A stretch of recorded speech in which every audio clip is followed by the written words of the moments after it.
کہ وہ زیری بتاؤ تو کیا لکھا ہے. ایسے ہی نا کبھی آپ سے کبھی ایسے مجھ سے کبھی آپ سے دل کرتا نا یار ایسا خواب تو ہمیں بھی آ جائے, کچھ ایسی نیند ہمیں بھی سلا جانا.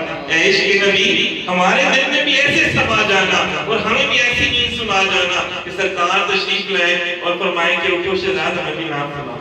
جو تم پڑھا کرتے ہو اپنے دوستوں میں بیٹھ کے ذکر کیا کرتے ہو میرا, چلو آج مجھے بھی سنا دو نا.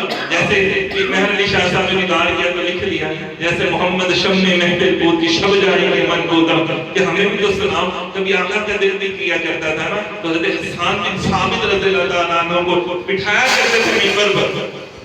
اندازہ کریے یہ کیسے ساتھی ہے بے ادب گستاخ توبہ استغفر اللہ. تو میں نے کہا آپ کو پتہ ہے نا حضور کی ایسی بیان کر رہا تھا 35 سے نعت آ کہتے یار میں نے تو کبھی نہیں سنا کہ حضور کی نعت کسی نے پڑھی ہوئی.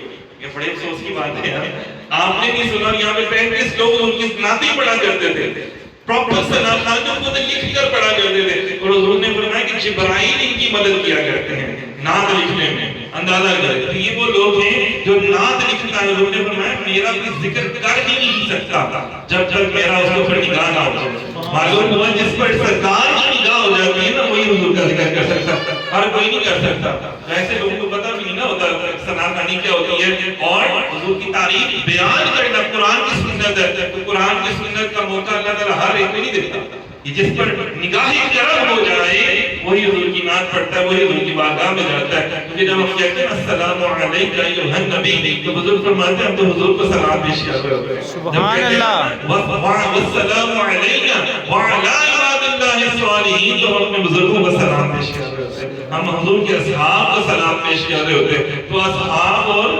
حضور کی آل اور حضور کو جدا اللہ نے نماز میں نہیں کیا یار. ہم نے نماز کو بھی سوچی نہیں, نماز کو گہرائی میں ہمیں کبھی گئی نہیں.